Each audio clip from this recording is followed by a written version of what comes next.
Hey y'all, it's Queen J. You already know we are back with another episode of Let's Get Uncomfortable.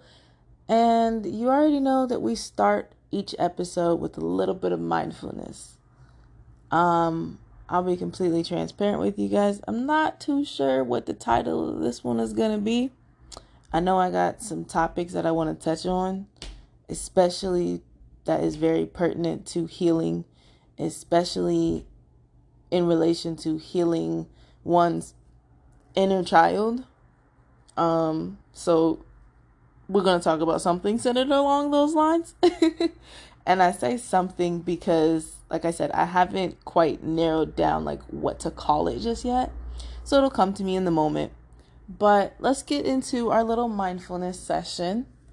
All right. So pause, breathe, relax. It is now time to open our mind to learning new ways to navigate around healing, to navigate around the love of thyself, and letting love in, letting light in, and allowing our inner child to be free.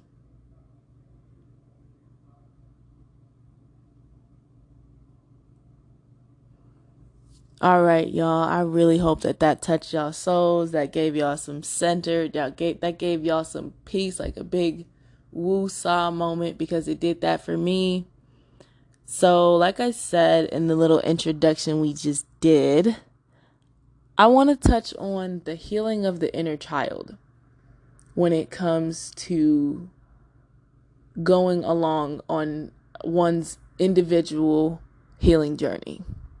Now, I know I talk a lot about healing collectively, and I talk a lot about how each healing journey is very different and unique, and you have to do what's best for you. And this is all very true. However, there are those little finite moments, those core moments of our childhoods, so to speak, that really become defining characteristics for our personality, defining traits for ourselves, defining just they really identify who we are. They become these little identifiers for when we are adults. So when talking about healing our inner child, and this isn't just for those of us who have experienced traumatic childhood experiences, but for those of us who have often felt, well, my voice wasn't heard as a kid. Or not even just that my voice wasn't heard, but like it could be something really insignificant to other people, but it's really monumental for you. But like something along the lines of, I felt emotionally neglected as I grew up in this world. Doesn't have to be super heavy like that, but that's just an example that I'll give. When I say we have to work to heal that, I mean digging deep and getting to the root of, okay, so I'm now an adult and there's a situation that is bothering me. And it has nothing to do with the present. It has everything to do with this little moment that actually wasn't so little because it turned into something bigger than what we could have imagined.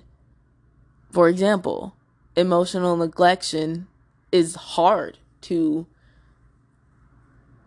grow out of, so to speak, without, for lack of better phrasing. Emotional neglection is like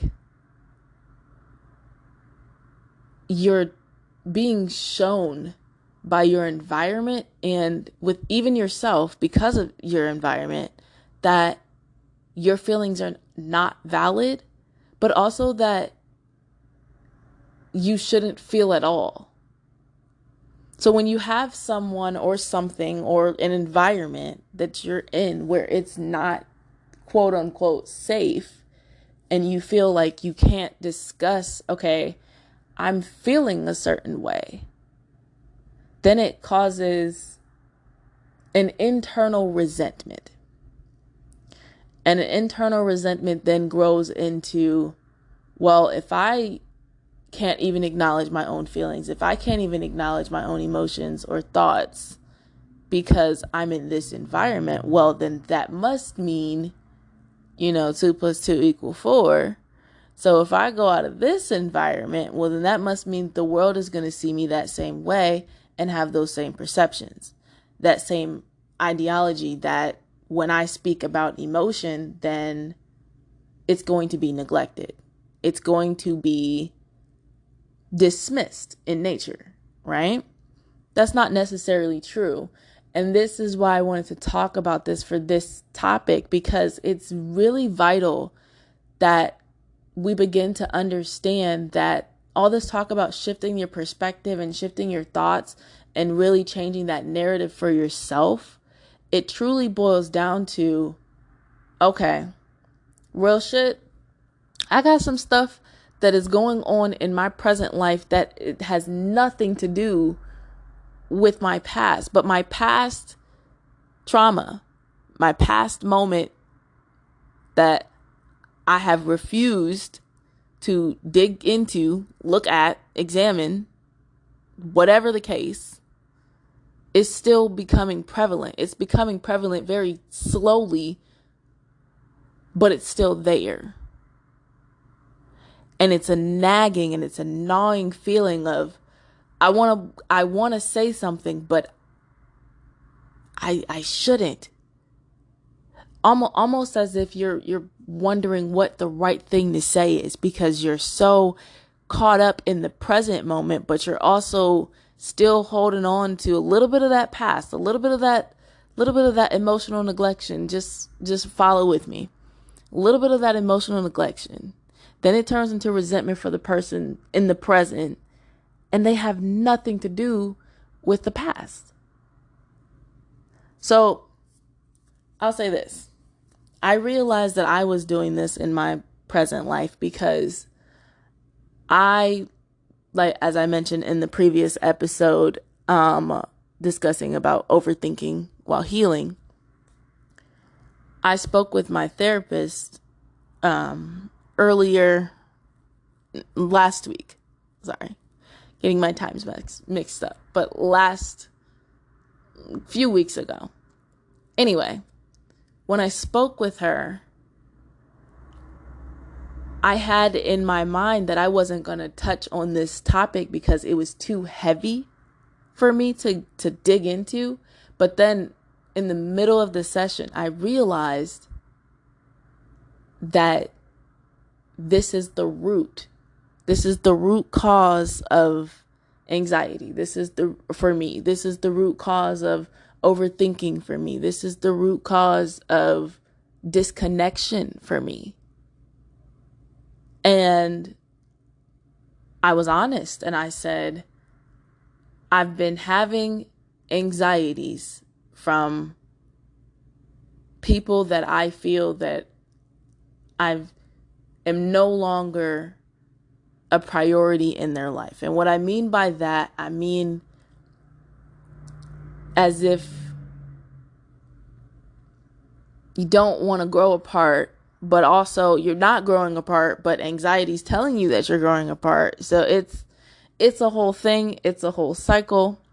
But because I'm able to acknowledge that, hey, when I was such and such years old, I was in a situation somewhat similar that brought these feelings about. And it seems like this is a recurring thing. Whenever this occurs, I begin to feel as though I'm being emotionally neglected, or something from within my inner child is their need. That need is not being met. I'm not exactly sure what need it is, so I'm just going to keep saying emotional neglection because I really don't know if that's it. But it seems like it might fit that. It might fit that category. It might be something completely different. As I said, I am still working on this myself. But along with me learning about this myself, I'm understanding that in order to dig deep and heal that inner child have to first acknowledge what it is that I'm struggling to grapple with. Even if I can't pinpoint that emotion, and I can speak collectively now, even if we can't understand that emotion or that thought, it's nagging at us. And it's not going to go away. So it's going to keep nagging at us until we decide to say, okay, I acknowledge you. I at least acknowledge that you're there. Because if I don't acknowledge you, you're just going to keep pestering me. All right?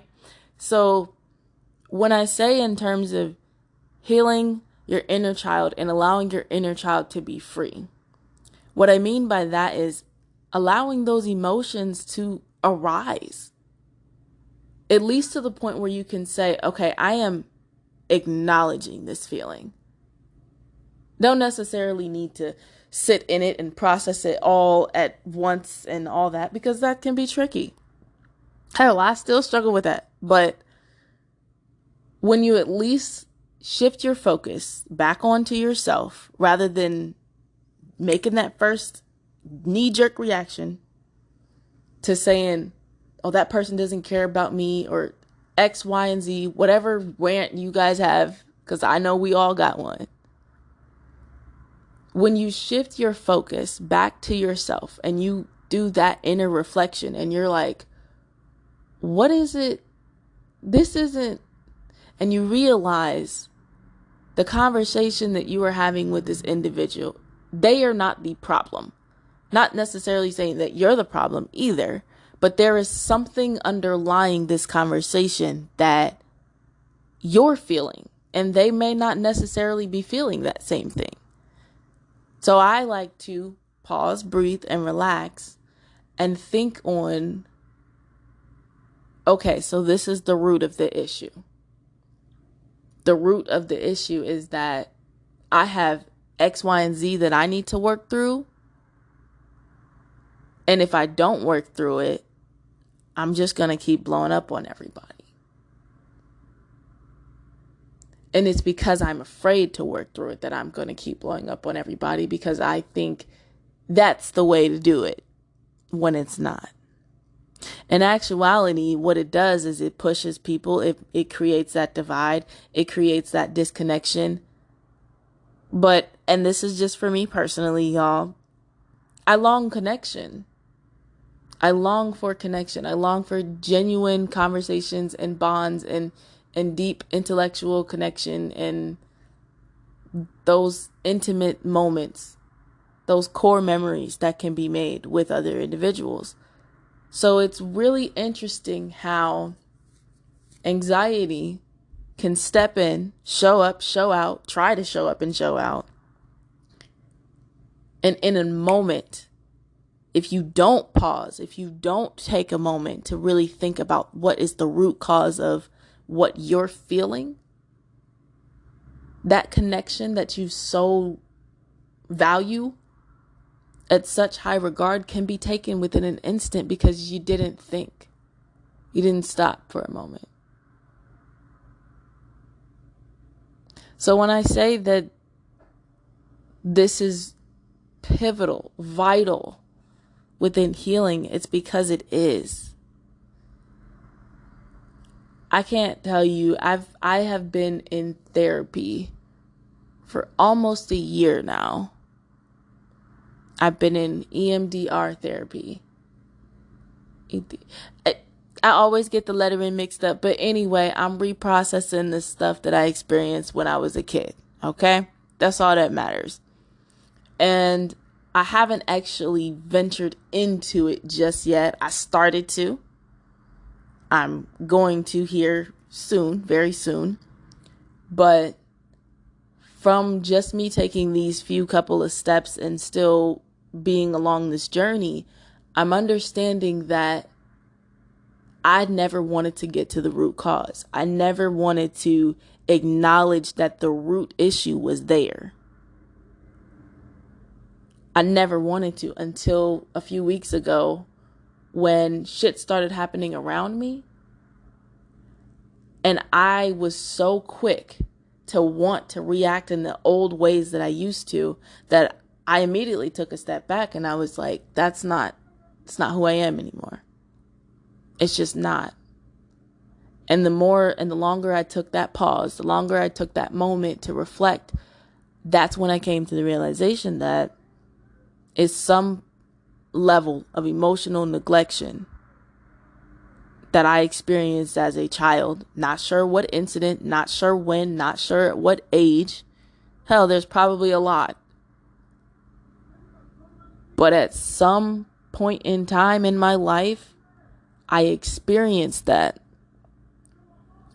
caused me to make unintentional disconnections as an adult, cause unintentional rifts as an adult. And so when I say it's very important for us to allow our inner child to be free, that means acknowledging that the inner child within us still exists. That means truly just allowing your inner child, allowing that playfulness to come out, allowing the pure, unsolicited joy, unfiltered joy, unapologetic joy exist for however way it needs to. Allow it to show up however way it needs to. If you want to be goofy and dance in your room and just goof around, do it. If you want to record that, do it. But the big thing that I'm realizing along this journey of healing is that it doesn't have to be so hard. You don't always have to have the hard days. It doesn't always have to bring conflict. It can simply be you existing in that playful moment, in that playful space, and realizing I need to tap into that a little bit more. I need to allow that to be a little bit more. Because so often what I'm realizing, what trauma does is it interrupts peace. So as a child, you got to imagine, as a child, you could be playing outside, having a good old time, and someone just, I'm not too sure how to say this, someone just grabs you out of nowhere. Because I don't have any other examples. I'm just going to say, think of any type of disruption to a moment of joy, a moment of pure joy, and something happens to interrupt that. That throws you off. That throws off your balance. That throws off, well, hold up, I was just in a moment of pure happiness. What are we in now? Right? So when I think of healing and allowing your inner child to heal, I truly think it means to just allow your playfulness to come out. Allow your innocence to be just that. Innocence. Allow your thoughts to flow freely. Allow your laughs to just be. Don't think too critical about every little situation. Allow your inner child to step forward and be shown, because the thing is, that's when we're the happiest. The trauma, if we didn't experience the trauma, we'd probably be so much happier. Serotonin levels would be off the charts. But because there was a disruption of the joy, of the happiness, of the good times, whatever it was, it's what causes that imbalance within ourselves. And what healing is chipping away at that little by little and saying, yeah, you may have interrupted my peace, but I'm not going to allow you to. You may have tried to interrupt my dreams, but I'm not going to allow you to. You may have tried to steal my smile, but I'm not going to allow you to continue to rob me of my joy that I worked so damn hard on. I'm just not. So, overthinking be damned. Anxiety be damned. Trauma be damned. Interruptions be damned. I'm still going to enjoy my joy because I deserve it. Not that I earned it. Not that I should have never had it taken away to begin with. It was mine to keep. And that's why I say that trauma is a thief. Trauma robs you of the pure moments in life, if you allow it to.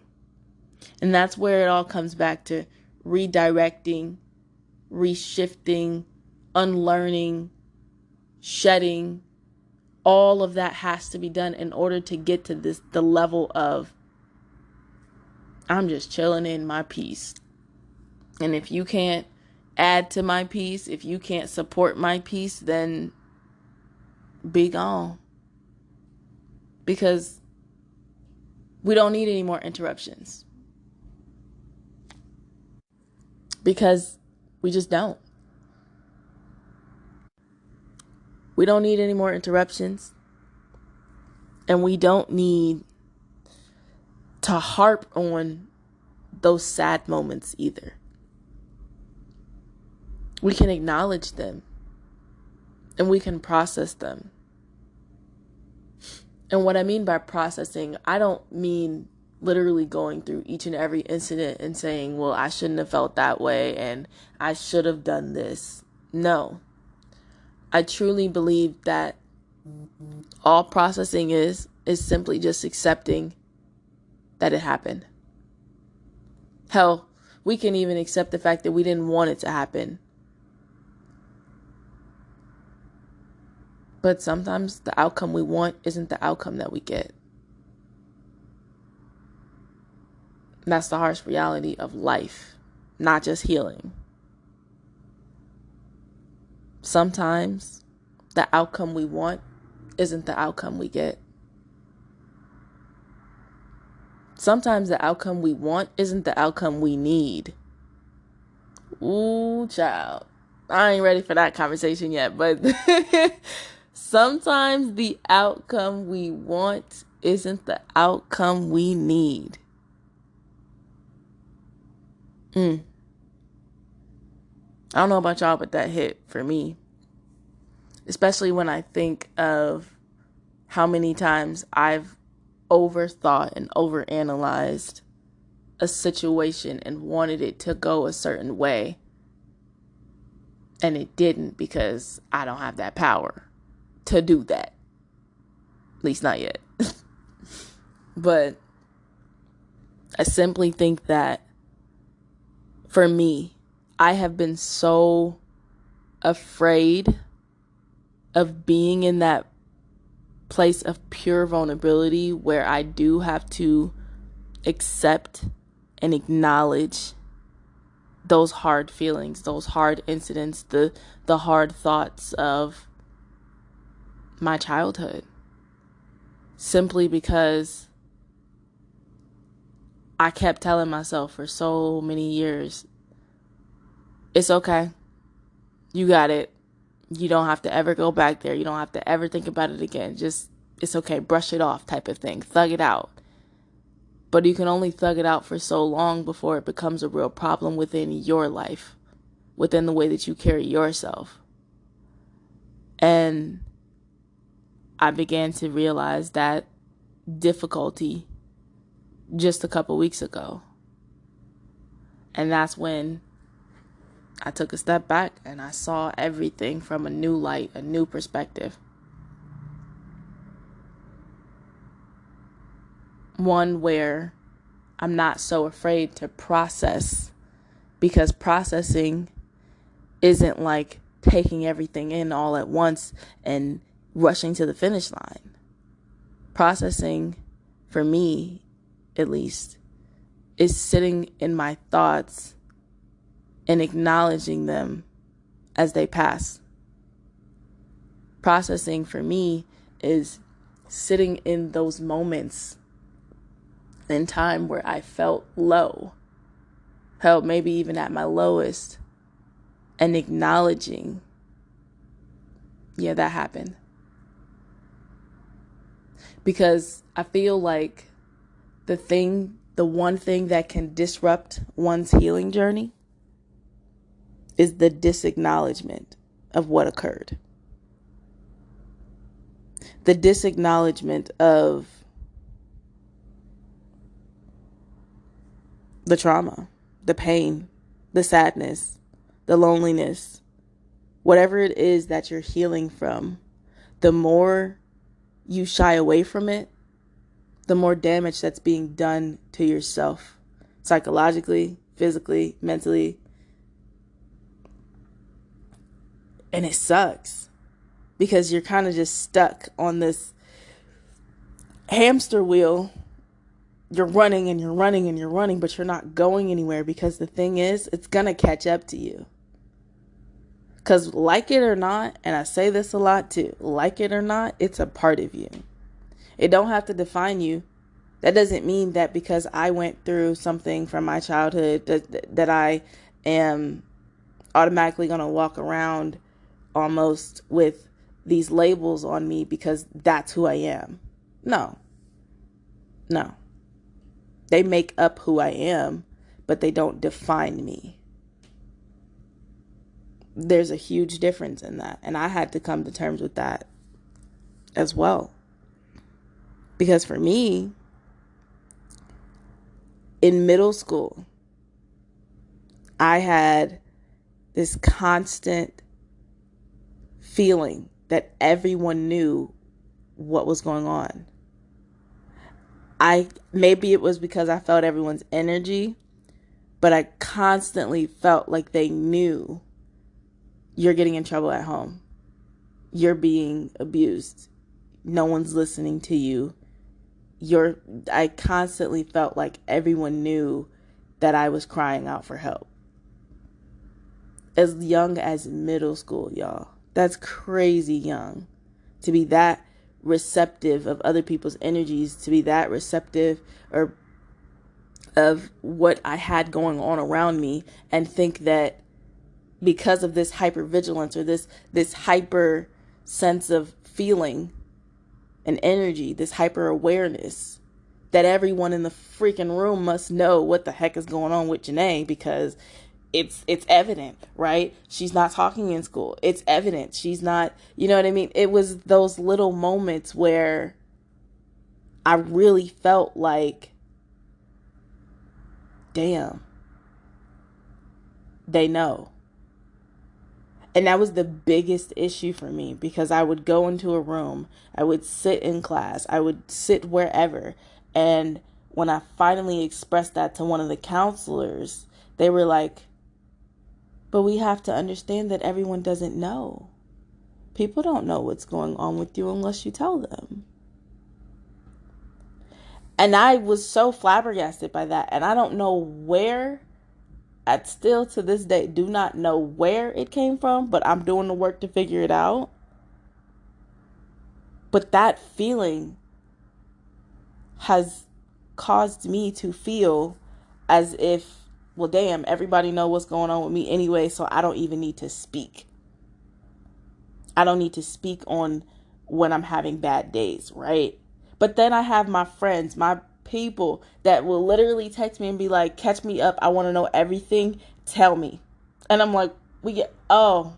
And I have to remind myself, to check myself, and I have to say, they don't already know, Janae. They don't already know.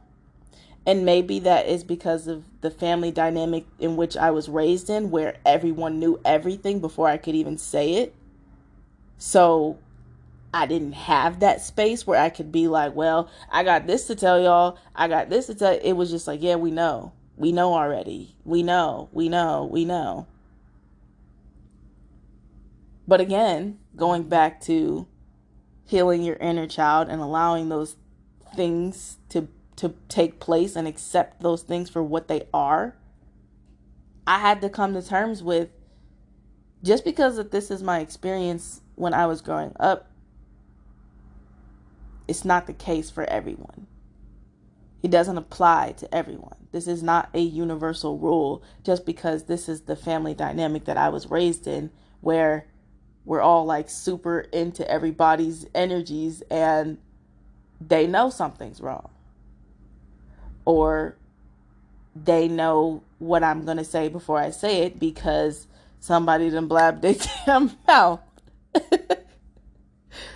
It's not always like that.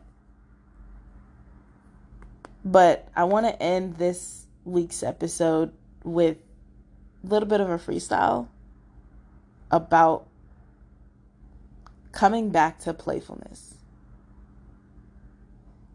Because when I think of playfulness, I think of innocence. When I think of innocence, I think of brilliance. When I think of brilliance, I think of my young mind developing throughout this lifetime. When I think of innocence, I think of a smile spread across my face that I am so damn eager to hide. But why?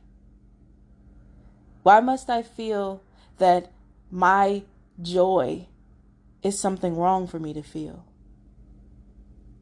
Why can't I run to it like I do on sunny days with the cloudy skies when I want to hug?